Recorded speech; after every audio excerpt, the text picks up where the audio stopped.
Hello, my name is Barbara Kay, and on behalf of my co-host Susan Pertnoy and the Jewish Federation of Palm Beach County, I'd like to welcome you to our program, Mosaic. Our focus today is the Albert Jewish and Family Children's Services, and we're going to learn about some of their wonderful programs that they provide to our community. We'll be back with our program and our special guests after this brief message.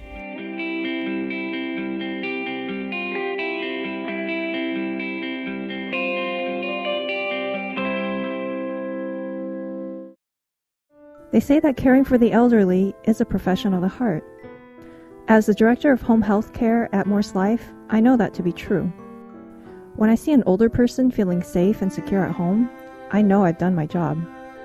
To make a difference, to show compassion, dignity, and respect, it's not just our job, it's our mission. Morse Life Home Health Care. Morse Life Health System, honoring senior living. When I was young, I went to Jewish summer camp, traveled to Israel, and participated in leadership development groups.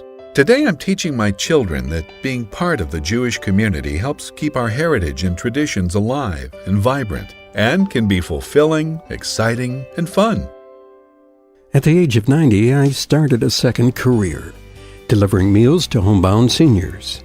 Because I'm a senior myself, I know how tough it can get. If somebody is in trouble and needs help, we need to be there for them. As Jews, it's who we are. It's what we do. When my family needed help, we turned to the Federation, and they were there for us. How good it was for us to know that we are not alone. Community, like every gift, counts. Together, we can ensure a vibrant Jewish future. Federation and you, changing the world together.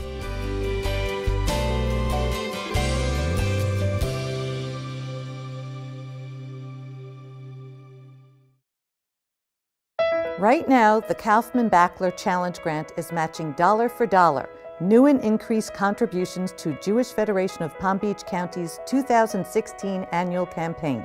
Visit jewishpalmbeach.org/contribute to make your contribution now. Welcome back to Mosaic, Jenny Froma, CEO of this amazing organization. Thank you are Barbara. really incredible. I think for our viewers, it's always good to give an overview because from one time to the next, they may have forgotten how remarkable this organization is. So give me the idea of the mission. Well, the mission is to build strong communities and help people during challenging times in their lives. I mean, it's a really functional, down-to-earth mission. Yeah, there are services that you offer that I don't think there's a person living that doesn't have an anxiety of one of the problems on the list. Well, that's why we talk about people with challenges and Yeah. people with needs, because at some point in our lives, potentially one of us may have a need, because life is full of challenges. And so we really help people of all ages across all kinds of situations. Mm-hmm.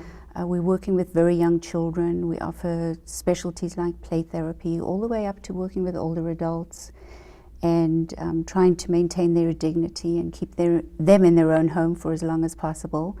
And we have about 200 employees now, Barbara. We've really grown as an organization. And we're very, fortunate that we have a lot of support in the community.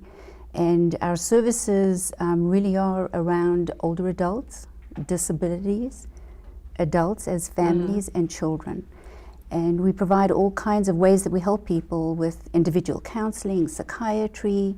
We have special programs that reach out to people who are experiencing domestic abuse. Yeah. We Interesting. we work with families who are aging, adult children who may live out of town who are concerned Whose about parents aging are here. relatives. Yeah.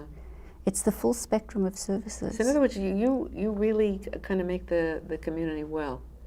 All of the challenges that you meet here, are they different than they would be in another community, or is this community very much like every other older community? Well, I think that it's a great question, and I think that for a long time we often thought of a community, and particularly a Jewish community like ours, that is really just in kind of its infancy, if you think about it. Well, in a way, yeah. And it's, unlike communities up north where they have hundreds of years of multiple family and multiple generations.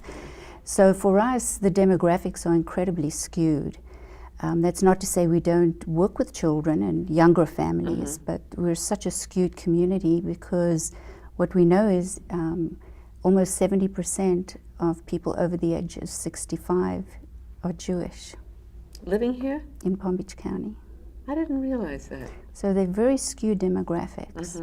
And I think that the issues and concerns that we address every day with families is also a little different because we have families who have moved down here, older adults, and their younger children, even if they're adult children, are still kind of spread out, sometimes in the diaspora, but certainly in all parts of the United States.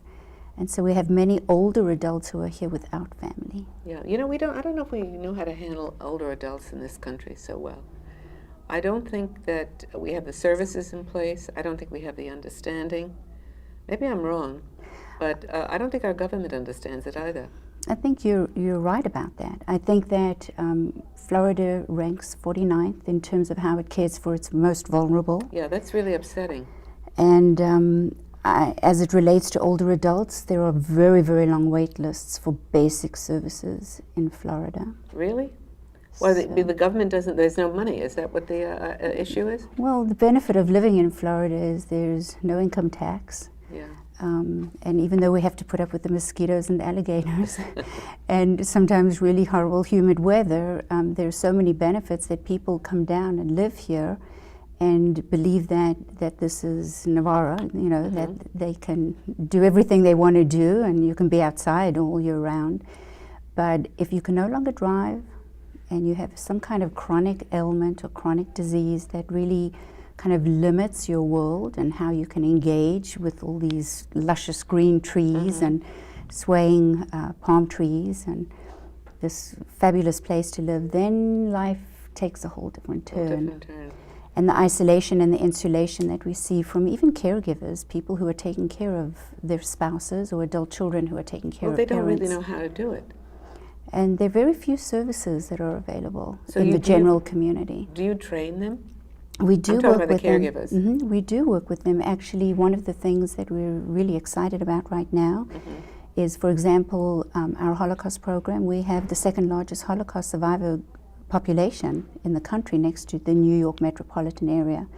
We're going to be doing a lot of training and have done a lot of training around cultural competence, how to work with Holocaust survivors.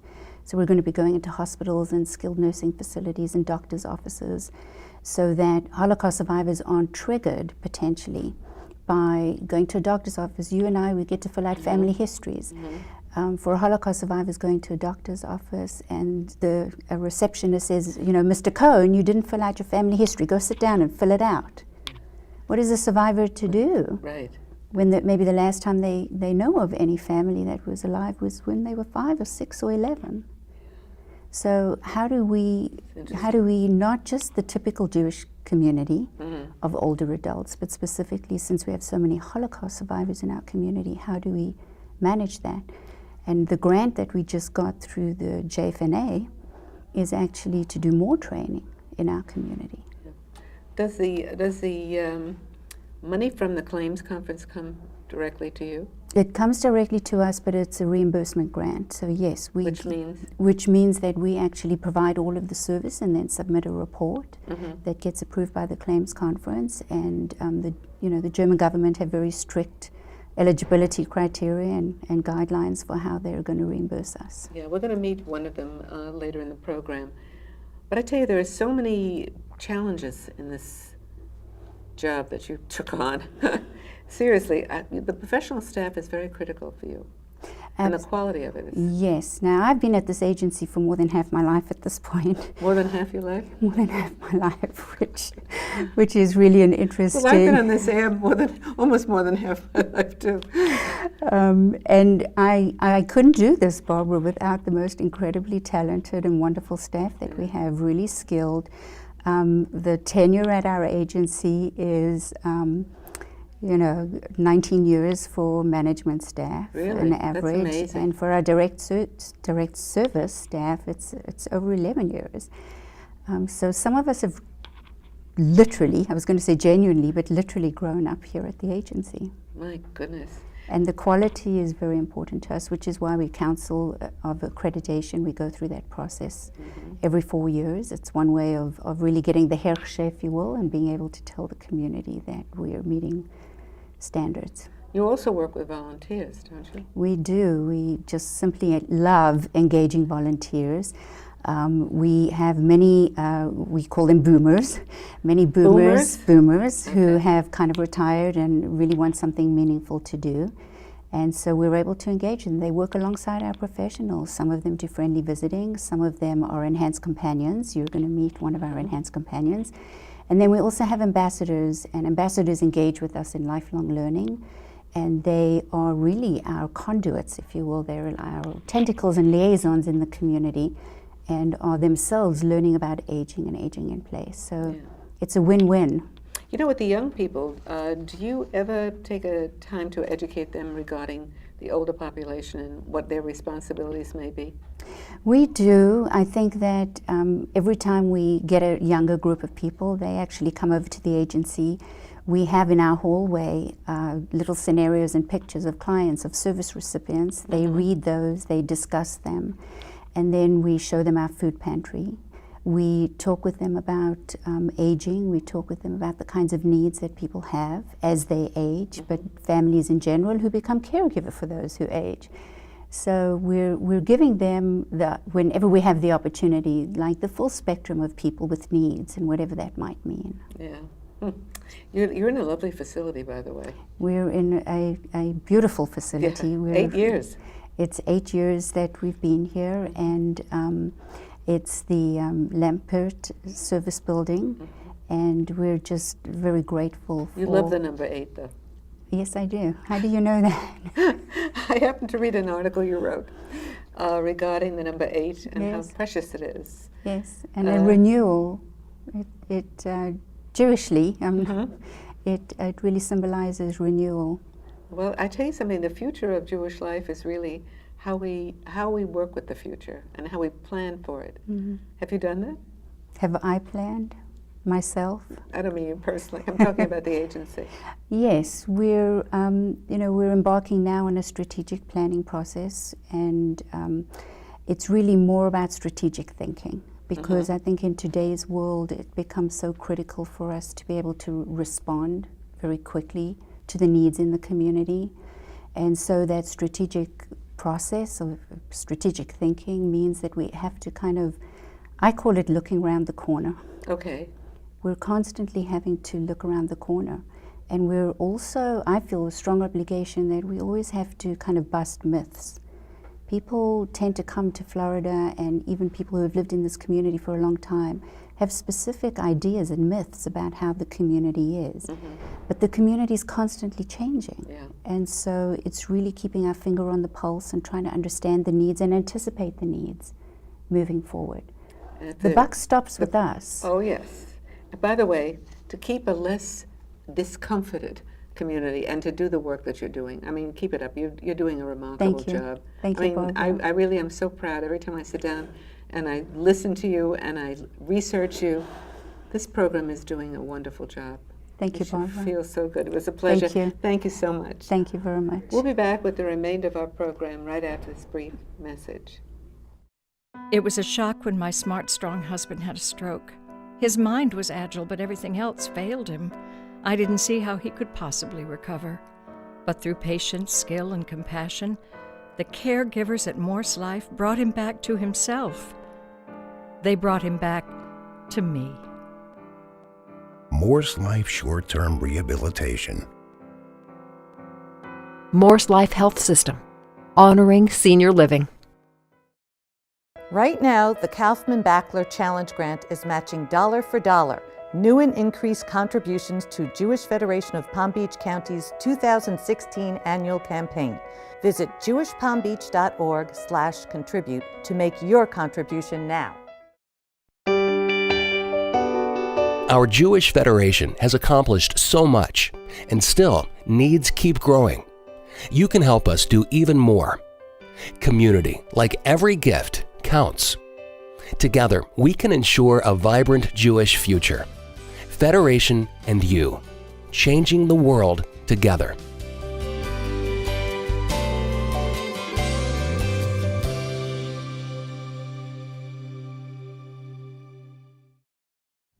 Welcome back to Mosaic, and welcome to you, Diane Edelman and Michael Martin Jacoby. Oh my goodness, how could I make that mistake? Mistakes are forgiven. Okay. At any rate, you're an enhanced companion. That's right. And you work with, as a volunteer, with this wonderful agency. What is your role, literally? I'm there for them. For them, for you? For them, for him, for my other clients that I have also, and whatever, it's to enhance their life. And we run and we go and we do and learn, and you do everything. We do everything. You're a Holocaust survivor. Yes, I am. And how does Diane make your life a little bit better? Diane has revived me. I was a loner. And Diane revived me when she started to come, and I opened up. I didn't talk to too many people.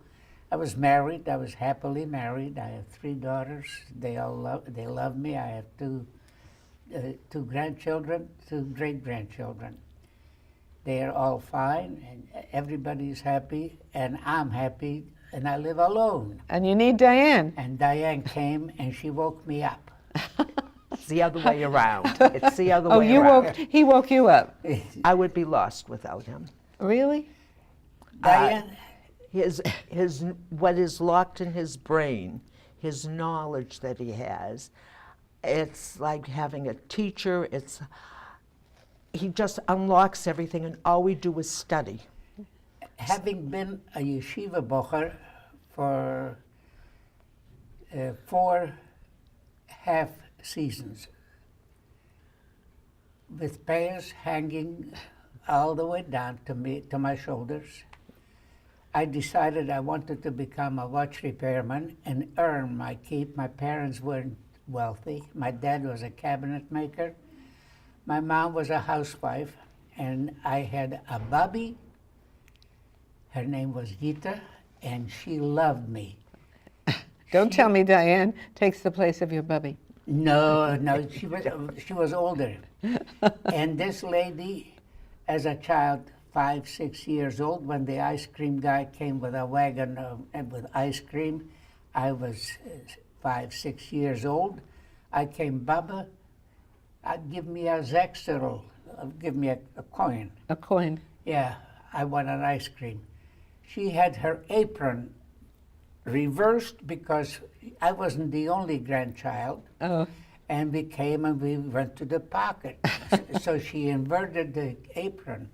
And then when I came and asked for a coin, she had to go in from the back and reach in and give me the coin so I can go and get an ice cream. Let me tell you something. Somebody that makes you feel that good at this time of your life when you're alone, to have somebody like Diane come in and let her say some of the good things that she does. Good things that I do. Don't you do grocery shopping for him too, don't you? No, Oh, he does his own, but we go out for lunch, we talk incessantly, and we work with the computer. Anything that sparks an interest, all of a sudden it's like we have to learn. We learned all about the Kerala Jews in India, the Cochin Jews in China. Yeah. There was a movie about Julius Rosenwald. I didn't even know he was president of Sears, and he came from Chicago. But it's so nice. It's just so learning. nice that you have a companion like this, and it's also very nice for her. I'm delighted to have her. I look for Sunday mornings. Sunday mornings. Well, on Sunday morning you look for this program too. Yes. Yes, I do. I do watch you. Yes. At any rate, I think it's wonderful that you have each other. And I'm glad to pass on to people who haven't heard my story. Yeah, well, I think the whole concept is terrific, and both of you are wonderful, and I thank you so much. Thank you very much. I'm delighted to be here, and if you need any additional help, don't hesitate to call you. Give me a call. It's a wonderful I'm agency. available. It's a wonderful agency. You heard me? I'm available. Okay, I hear you. Welcome, Cindy Wides. Thank you. You're the director of something called Mental Health First Aid. Exactly. What is that? Mental Health First Aid is an international program that trains the community on mental health issues. And it teaches us how to recognize if somebody's going through a crisis, developing a mental illness, or just having a mental illness. So it's education. It's an educational training. And what's the history of this program? It's got a great history. It started in 2001 in Australia by a couple who was out taking a walk.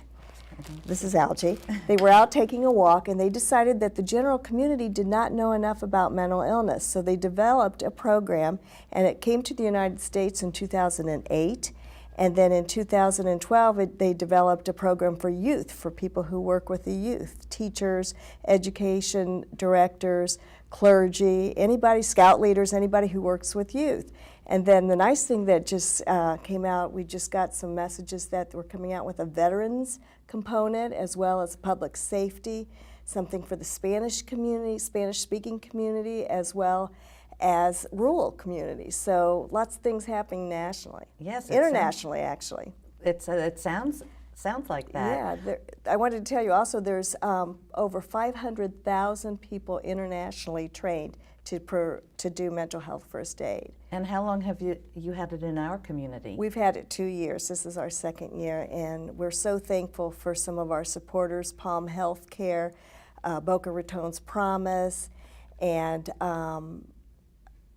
the Herbert Bierman Foundation has provided us with some support so that we can go out and support the community and create a coalition of all of the instructors in Palm Beach County. Who would be beneficial to go through this program? I have 2 words: everybody and anybody. Every secretary, every manager, every HR director, every bus driver, every clerk at the local grocery store. This is a general community training. Tell us what the course is. It's a great and fun course. It's an 8-hour course that can be taught in an 8-hour day or 2 4-hour sessions.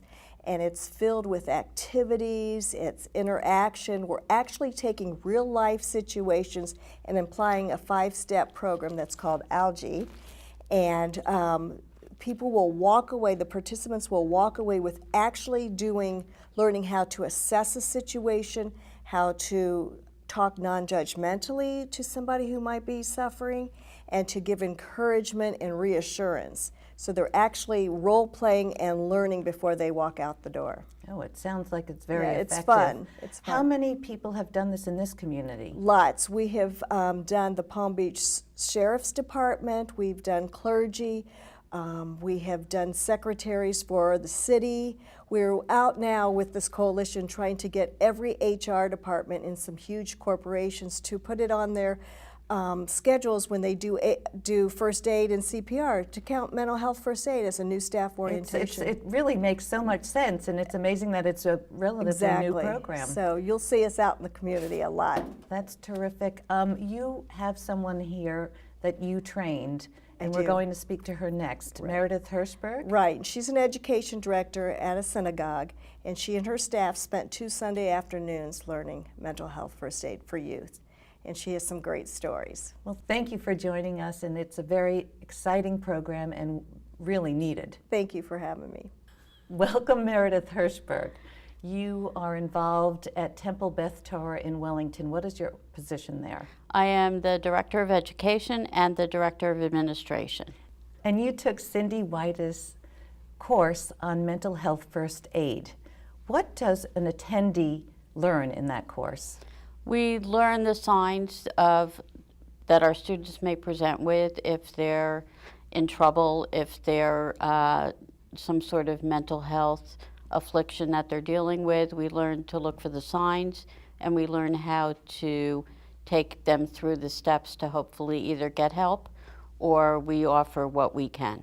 And how has that benefited you in your life? My staff deals with everybody from K through senior year in high school. We have youth group kids. We have every walk of life represented in our students, and they're not all the time healthy mentally. There's things going on at home, there's things going on at school, peer pressure, bullying, all of that. And this way we were given the tools to help recognize some of the things that may be going on with our students. Do you think the program can save a life? Absolutely, absolutely. And the Talmud says that when you save one life, you save the world. So one life is extra special if we can have a positive impact. Well, it's very special that you were able to have these skills, and thank you for joining us. You're welcome.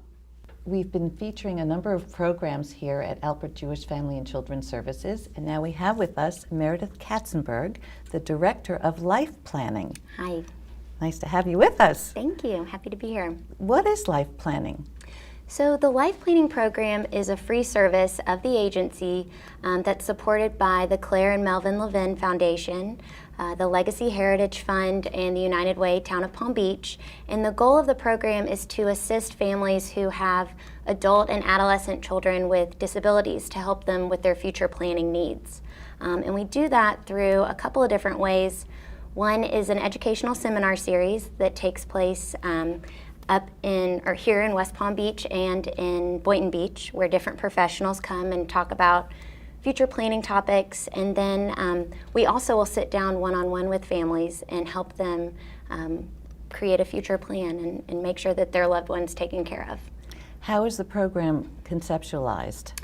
Actually, about 10 years ago, almost 10 years ago, case managers would go into the homes of their clients, many of whom were older adults, and they would see that some of those clients had adult children who had different types of disabilities and for whom no future plans have been made. And so the goal is to assist these families before there's a crisis and help these families get the support they need. That sounds really critical. How does one learn to participate in the program? Well, it's pretty easy. You can call the agency and ask to speak to someone in the life planning program. Our program's open to anyone in the community in Palm Beach County, and we do the seminars twice a month between January and May, and the consultations can take place any time of year. And just give us a call and we'll see how we can help. Thank you very much. You're welcome. Albert Jewish Family and Children's Services provides such wonderful programs for our community. Yeah, we're very lucky. The Federation was wonderful in choosing them to help us. And I thank you so much, and thank you so much for being with us. Be with us again next week when we have another look into the Jewish world. Goodbye from Mosaic.